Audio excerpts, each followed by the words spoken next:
मैं हीरालाल वर्मा, मैं को convener HPSC employees union joint और हमारे कन्वीनर योगेश ठाकुर जी हैं और साथ में बाकी कंस्टिट्यूंट जितने के इसके ज्वाइंट मेंबर्स हैं। आज प्रदेश सरकार द्वारा एक फैसला लिया जिसको अमल जामा बिजली बोर्ड ने आज बनाया है। बिजली बोर्ड में लगभग 51 पोस्टें डिफरेंट कैटेगरीज की, जिसमें एक्शन है, SC है, STO है, उनको ख़त्म किया है, अबलिश किया गया है। और हमारा ज्वाइंट फ्रंट पे इस पर बड़े पहले से सरकार से मैनेजमेंट से एक गतिरोध मांग कर रहे थे कि पोस्टें अबलिश करना बिजली बोर्ड के हित में नहीं है, क्योंकि ये पोस्टें लगभग 1971 से जब से बिजली बोर्ड बना तब से बिजली बोर्ड में थी और एक जो बिजली बोर्ड का ढांचा बना है उस ढांचे के साथ छेड़छाड़ होगी। आज भी ये जितनी कर पोस्टें हैं जो पोस्टें एब्लिश करी है, मैंड है, उस पर अधिकारी काम कर रहे थे और उनको इधर उधर ट्रांसफ़र किया गया। तो कहीं ना कहीं हमारा मानना है इन पोस्टों को एब्लिश करने से जो हम प्रदेश की जनता को, कंज्यूमर को सर्विस दे रही है, कहीं ना कहीं जो बिजली बोर्ड की फंक्शनिंग इससे प्रभावित होगी, ये हमारा मानना है। और हमने आज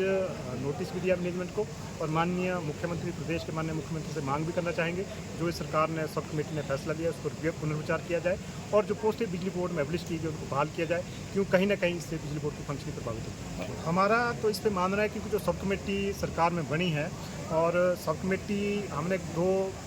बार रिक्वेस्ट भी करी सब कमेटी से, जो कैबिनेट सब कमेटी है, कि हमें जो डिफरेंट इशूज़ है जिस पे वो चर्चा कर रही है उस पर सुना जाए, लेकिन सब कमेटी में हमें नहीं सुना है। और सब कमेटी में और भी बहुत सारे इशूज़ हैं जो बिजली बोर्ड को लेकर के हैं और मुझे लग रहा है जिसमें आपका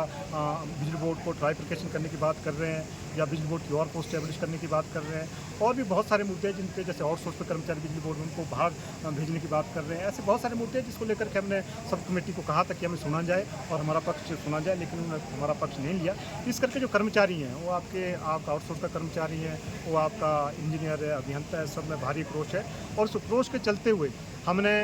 जो बिजली बोर्ड की मैनेजमेंट है उसको 7 दिन का नोटिस दिया है और 7 दिन का नोटिस में हमने कहा है कि इस बीच में आज शाम से हमारे व्हाट्सएप पे जो हम कंज्यूमर सर्विस देते थे और जो हमारे डिफरेंट व्हाट्सएप ग्रुप थे, मैनेजमेंट के साथ ग्रुप थे, कंज्यूमर के साथ ग्रुप थे, या जो भी हमारे सर्विस से रिलेटेड हम एक्स्ट्रा ड्यूटी के अलावा जो हम सर्विसेज देते थे, वो हमारे सारे ग्रुप आज से व्हाट्सएप ग्रुप उससे हम विजिट कर जाएंगे। और इसके साथ साथ जो हमारा जैसे हम अराउंड द क्लॉक कंज्यूमर को सर्विस देते थे, मैनेजमेंट की कॉल लेते थे, पॉलिटिशियन की कॉल लेते थे, 6 बजे के बाद भी कॉल लेते थे, रात को फ़ोन आते थे उसको अटेंड करते थे। अब हम वर्क टू रूल के हिसाब से काम करने का ज्वाइंट फ्रंट ने फैसला लिया है। ज्वाइंट फ्रंट ने फैसला लिया कि आज शाम से 6 बजे के बाद जो जितने का भी मोबाइल है हमारे मोबाइल स्विच ऑफ रहेंगे, हम इस तरह की कोई भी कॉल हम अटेंड नहीं करेंगे और कल सुबह 9 बजे के बाद जो रूटीन का जो ऑफिस का काम है उसको शुरू करेंगे। इस करके 2 बड़े फैसले ज्वाइंट फ्रंट ने लिए हैं, जो एक सहयोग हम कह सकते हैं मैनेजमेंट के साथ, सरकार के साथ अप्रोच का एक तरीका है। हमने फैसला लिया है कि व्हाट्सएप और जो मोबाइल कॉल है वो ड्यूटी के अलावा ऑफ होगी। मुझे लग रहा है दुर्भाग्यपूर्ण है और मीडिया के साथ उससे अवगत हैं, क्योंकि ये पिछले साल जो सर्विस कमेटी मई में हुई थी, 1.5 साल होने जा रहा है, मई में सर्विस कमेटी हुई थी जिसमें बिजली बोर्ड में लगभग 1,000 पद भरने का फैसला लिया गया था। आप जानते हैं आज लगभग 1000 सेक्शन है इलेक्ट्रिकल सेक्शन है स्टेट में। अगर हम 1000 पोस्टें भरते भी हैं तो एक सेक्शन में कर्मचारी आता है, वो भी काफ़ी नहीं था, लेकिन उसमें भी आप इतनी देरी 1.5 साल के बाद उस पर भर्ती नहीं की गई। और इसके साथ आज जो OPS है, पूरे स्टेट के जितने भी गवर्नमेंट सेक्टर कर्मचारी उनको पुरानी पेंशन दे दी गई है, लेकिन बिजली बोर्ड के कर्मचारी उससे आज वंचित है। और आज जितने भी CCH पेंशन रूल में अमेंडमेंट हो रही है बिजली बोर्ड में लागू की गई, लेकिन अभी का जो अप्रैल की अमेंडमेंट है जिसके तहत OPS राज्य में लागू की गई है उसको बिजली बोर्ड में लागू नहीं किया गया। इस करके कर्मचारियों में भारी क्रोश है और कहीं ना कहीं जो कर्मचारी बिजली बोर्ड को अपने आप में डिस्क्रिमिनेशन महसूस कर रहा है और अक्रोश है। अगर जिस तरह से अब ये सरकार के कुछ फैसले और लिए हैं, अगर इस पर कोई सरकार पुनर्विचार नहीं करती तो स्वाभाविक है कर्मचारी अभियंता एक बड़े आंदोलन की ओर आगे बढ़ सकते हैं। तो क्योंकि कहीं ना कहीं जो कम्युनिकेशन गैप है, जो सरकारें, जो सब कमेटी जो इस पर काम कर रही है, कहीं ना कहीं कम्युनिकेशन गैप है और जो स्टेक होल्डर उनको पूछा नहीं जा रहा है, यूनिलेटरल फैसले हो रहे हैं, तो कहीं ना कहीं उससे स्टेट की या बिजली बोर्ड की फंक्शनिंग प्रभावित होगी। आपके सामने जो सेक्शन है जहाँ मैं खड़ा हूँ, इस सेक्शन में कभी 23 आदमी हुआ करते थे और 23 आदमी अराउंड द क्लॉक सेक्शन चलती है, उस सेक्शन को अटेंड करते थे, लेकिन आज इन सेक्शन में 6 लोग हैं। आप खुद देखें क्या 6 लोग राउंड द क्लॉक 24 घंटे सेक्शन को चला सकते हैं, लेकिन जो बिजली बोर्ड की मैनेजमेंट है, सरकार है, उससे अनभिज्ञ है, उस और कोई कदम नहीं उठा रहे, उनको पोस्टें ज़्यादा दिख रही है, पोस्टें एब्लिश कर रही है। तो मुझे लग रहा है पूरे प्रदेश में आज लगभग 9000 पद खाली है विभिन्न कैटेगरी के, और जहाँ आपके फील्डों में जहाँ आपका कर्मचारी कंप्लेंट अटेंड करने 3 लोग जाते थे, वहाँ एक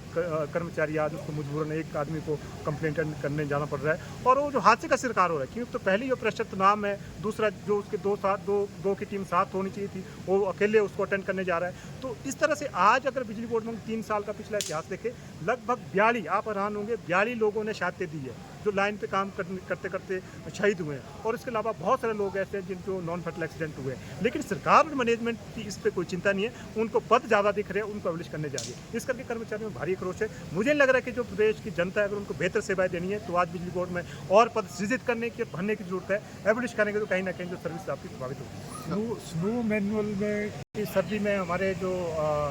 स्नो किट दी जाती है और भी जो किट्स दी जाती है जो हमारे स्नो बर्ड इंडिया में काम लोग करते हैं, और मैनेजमेंट का हमारा भी मैनेजमेंट से आग्रह रहता है कि जो समय रहते बर्फ़ गिरने से पहले किटें उन एरिया में पहुँच जानी चाहिए। तो आज आपके चैनल के माध्यम से हम कहना चाहेंगे कि जो किट है, स्नो किट है या बाकी जो आपकी किट्स हैं जो